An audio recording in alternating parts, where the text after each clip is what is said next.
మాట్లాడదాం రామకృష్ణ గారు, one by మాట్లాడదాం. మనతోటి జనసేన పార్టీ సీనియర్ నాయకులు చందు సాంబశివరావు గారు వారితో మాట్లాడదాం. సాంబశివరావు గారు, గుడ్ ఈవినింగ్ అండి. నమస్కారం అండి బ్రహ్మనాయుడు గారు. కేంద్ర విద్యాశాఖ మంత్రి రాజీనామాని మీరు ఏ విధంగా చూస్తున్నారు? ఎందుకంటే జనసేన పార్టీ కూటమిలో భాగస్వామ్యం ఆంధ్రప్రదేశ్లో. సో భారతీయ జనతా పార్టీతోనే మొదట మీ అధినేత జత కట్టారు, ఆ తర్వాతే టీడీపీతో జత కట్టారు. సో నేషనాలిటీ గురించి పదే పదే మాట్లాడేటువంటి జనసేన అధినేత కానీ ఆ పార్టీ సభ్యులు కానీ ఈ నీట్ ప్రశ్నాపత్రం లీకేజీ వ్యవహారం మీద ఇప్పటి వరకు కూడా మాట్లాడినటువంటి దాఖలాలు లేవు అని చెప్పేసి ప్రతిపక్షాలు పెద్ద ఎత్తున ఆరోపణలు చేస్తూ ఉన్నాయి. సో ఏం చెప్తారు ఈ అంశాల మీద? బ్రహ్మనాయుడు గారు, మీకు ప్యానల్లో ఉన్న పెద్దలు డాక్టర్ తులసిరెడ్డి గారికి, రాజశేఖర్ గారికి, రామకృష్ణ గారికి, ప్రేక్షకులు నమస్కారం. ఐ థింక్ ఇక్కడ గెలుపోవటములు, చెంపపెట్టు దెబ్బలు అనే పదజాలం కంటే కూడా ఒక తప్పు జరిగింది అన్నది కేంద్ర ప్రభుత్వం ఒప్పుకుంది. నీట్ ఎగ్జామ్ క్యాన్సిల్ చేయాల్సిన పరిస్థితి రావటం అనేది చాలా దురదృష్టకరం. దానికి కారణం ఎవరు, ఎలా జరిగింది, ఇది జరగకుండా ఉండాలంటే ఏం చేయాలనేది న్యాచురల్ గా మనం దాని మీద ఎక్కువ ఇంట్రెస్ట్ చూపించాలి. దానికి సంబంధించిన రిఫార్మ్స్ కూడా ఇనిషియేట్ చేయాలి. ఆ దిశగా కేంద్ర ప్రభుత్వం అడుగులు వేసింది. ఫ్యూచర్ లో ఇలాంటి తప్పులు జరగకుండా ఏమేమి జాగ్రత్తలు తీసుకోవాలో కూడా ఎక్సర్సైజ్ చేస్తుంది. అయితే విద్యార్థుల్లో ఉన్నటువంటి ఆందోళన, దాన్ని ఆసరాగా తీసుకుని కొన్ని వెస్టెడ్ ఇంట్రెస్ట్ తో ఉన్నటువంటి శక్తులు అనుకోండి, పార్టీలు అనుకోండి, కాంగ్రెస్ పార్టీ అనుకోండి, వీళ్ళందరూ కూడా దానికి జతయ్యి దీన్ని ప్రభుత్వం మీద దాడిగా, అదేదో ప్రభుత్వాన్ని మేమేదో మెడలు వంచాలి, ఇంకోటి అనే పద్ధతిలో మాట్లాడుతున్నారే కానీ ఇక్కడ జరిగింది అది కాదనేది నా అభిప్రాయం కూడా. ఒక పొరపాటు జరిగినప్పుడు డైరెక్ట్ గా మంత్రి గారికి ఏదైనా సంబంధం ఉండుంటే ఐ థింక్ 24 hours లో ఆ మంత్రి గారు వెళ్ళిపోయేవాడు.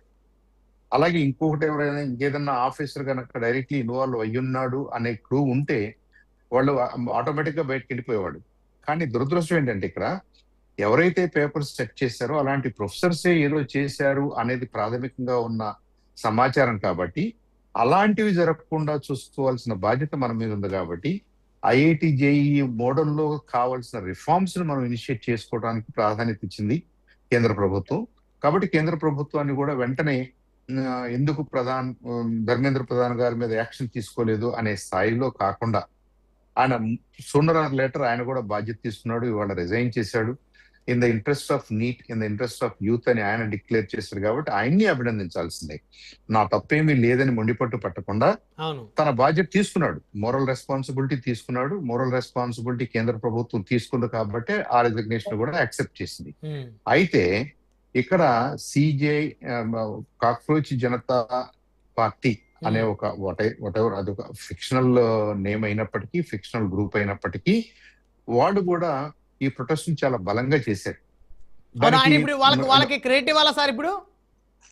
ఇప్పుడు ఎనీ మూమెంట్ అండి, ఏ ప్రభుత్వం అయినా, ఏ డెమోక్రటిక్ సిస్టమ్స్ లో ఒక పొరపాటు జరిగినప్పుడు ఒక గ్రూప్ అపోజ్ చేయాల్సిందే, బలంగా అపోజ్ చేయాల్సిందే, దాన్ని ఎక్స్పోజ్ చేయాల్సిందే. అది మన బలంగానే చూసుకోవాలి కానీ దాని ఏదో వీక్నెస్ గా నేనేం చూడట్లేదు. ఓవరాల్ గా ఈ మన గవర్నమెంట్ లో ఉన్నటువంటి, మన డెమోక్రసీలో ఉన్నటువంటి బలానికి చిహ్నం అది. అయితే ఈ క్రమంలో మనం ప్రొటెస్ట్ చేస్తున్నాము అనే క్రమంలో ఇందాక రామకృష్ణ గారు ఎక్స్ప్లెయిన్ చేసినట్టుగా మీరు దేశాన్ని కించపరిచే విధంగా, వ్యక్తుల్ని కించపరిచే విధంగా ఏదన్నా చేశారనుకోండి, ఆబ్వియస్ గా అనుమానాలు వస్తాయి. వాళ్ళకి కావాల్సింది ఏంటి? నీట్ లో ఇలాంటి తప్పు జరిగింది, ఇది జరగకుండా చూడటానికి గవర్నమెంట్ మీద ఒత్తిడి తీసుకురావాలి, గవర్నమెంట్ మీద ప్రొటెస్ట్ చేయాల్సిందే. చేశారు వాళ్ళు. ఆ పార్టీకి డెఫినెట్ గా మనం ఎవరైతే ప్రొటెస్ట్ లో జెన్యూన్ గా పాల్గొన్నారో వాళ్ళ తప్పేమీ లేదు, వాళ్ళని అభినందించాల్సిందే. సో ఈ విద్యార్థుల ముసుగులో కొంతమంది ఆందోళనకారులు చెలరేగిపోయారని, వీరికి ఎవరో తెర వెనుక నుంచి ఫండింగ్ చేస్తున్నారని ఇప్పుడు రామకృష్ణ గారు ఆరోపణ. అవి అవి అవి నిదానంగా బయటకు వస్తాయి. కేంద్ర ప్రభుత్వం ఇలా జరిగి ఉంటుంది అని చెప్పేసి ఇక్కడ బ్రహ్మనాయుడు గారు, ప్రధానమంత్రి గారు లేదా కేంద్ర ప్రభుత్వం, కేంద్ర కేబినెట్ వాళ్ళు మనకి ఎలాంటి సమాచారం ఇస్తారో మన అందరం కూడా దాన్ని నమ్ముతాం. కాన్స్టిట్యూషనల్ స్పిరిట్ లో నమ్ముతాం.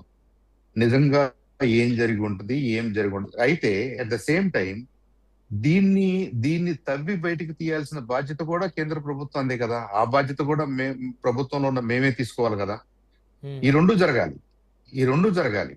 అంతేగాని ఏదో కొన్ని వెస్టెడ్ ఇంట్రెస్ట్ ఉన్న గ్రూపులు ఈ ఎడ్యుకేషన్ లో పాల్గొన్నారు కాబట్టి ఇక మనకేమీ బాధ్యత లేదు, వాళ్ళ వరకు బ్లేమ్ చేసి వదిలిపెడితే అనేది ఇక్కడ కాదు, అంశం కాదు. భారతీయ జనతా పార్టీ కానీ ఎన్డీఏ పార్ట్నర్స్ కానీ ఎవరు కూడా అంతటితో చేతులు దులుపుకోవాలని ట్రై చేయలేదు, చేతులు దులుపుకోలేదు. ఒక్కొక్కటి చేసుకుంటూ, కొన్ని రిఫార్మ్స్ ఇనిషియేట్ చేసుకుంటూ, కొన్ని బిల్స్ పాస్ చేసుకుంటూ, కొన్ని కొత్త చట్టాలను తీసుకొస్తూ, కొంత చేస్తూ ఇక్కడ ఇక స్టూడెంట్స్ లో అపనమ్మకం ఏర్పడింది. స్టూడెంట్స్ లో వాళ్ళు ఇంకొద్దిగా మరీ దూరం తీసుకెళ్లి దీన్నేదో ఒక విధ్వంసానికి దారి తీసే పరిస్థితులు ఉన్నాయి. కాబట్టి టు దట్ ఎక్స్టెంట్ కేంద్ర ప్రభుత్వం ఈల్డ్ అయిందని మనం చెప్పుకోవాలి. అంతేకాని తలొగ్గింది, వాళ్ళకి ఏదో నష్టం జరిగిపోయింది, ఇది ఎవరికి వ్యక్తిగతంగా నష్టం ఉన్న అంశం కాదు, ఏ పార్టీకి నష్టం ఉన్న అంశం కాదు. పార్టీలు కాదు ఇక్కడ ఇంపార్టెంట్, ప్రభుత్వం రెస్పాన్సిబిలిటీ తీసుకుంది, ప్రభుత్వం బాధ్యతాయుతంగా వ్యవహరించింది. అంటే ప్రభుత్వంలో ఒక శాఖలో ఒక లోపం అనేది చాలా స్పష్టంగా బయటపడుతుంది కదా సార్.